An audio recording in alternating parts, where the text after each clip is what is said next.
今日はゆで卵を使った簡単なチャートを作ります。塩、チリ、レモンのシンプルな味付けがそれぞれの食材の旨味をうまく引き出し、ついつい手が伸びる美味しさで、我が家では定番のおつまみの一つです。まずはゆで卵を作るのですが、時短かつ水やガスを節約した調理法で作りますね。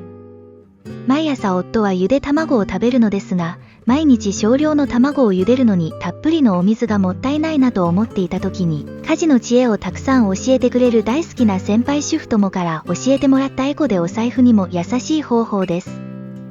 それは小鍋に1センチくらいの水を張って卵を入れ、蓋をして火にかけ、沸騰したら弱火にして3分茹でたら火を止めて10分待つという方法です。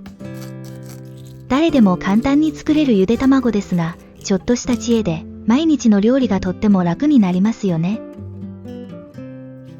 続いて、そのゆで卵を半分にカットして、ギーを入れて温めたフライパンでゆで卵を焼きます。日本料理でゆで卵をさらに焼くって見たことがない気がしますが、卵のカレーもしかり、インドではよくこの方法を見かけます。卵の黄身が崩れず焼くコツは動かさないこと。片面約50秒ずつ焼くと綺麗な焼き目がつきます。綺麗に焼き目がついたらフライパンから上げ、お皿によそります。そしてカットした紫玉ねぎと青唐辛子、お好みでコリアンダーリーフを焼いたゆで卵の上に乗せます。最後に塩とレッドチリパウダー、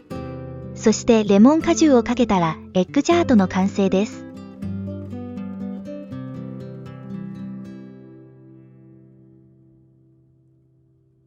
दरियाओं का जादू सपनों में बस तू ही तू दिल से दिल का रिश्ता है रूह तक भी बहरा है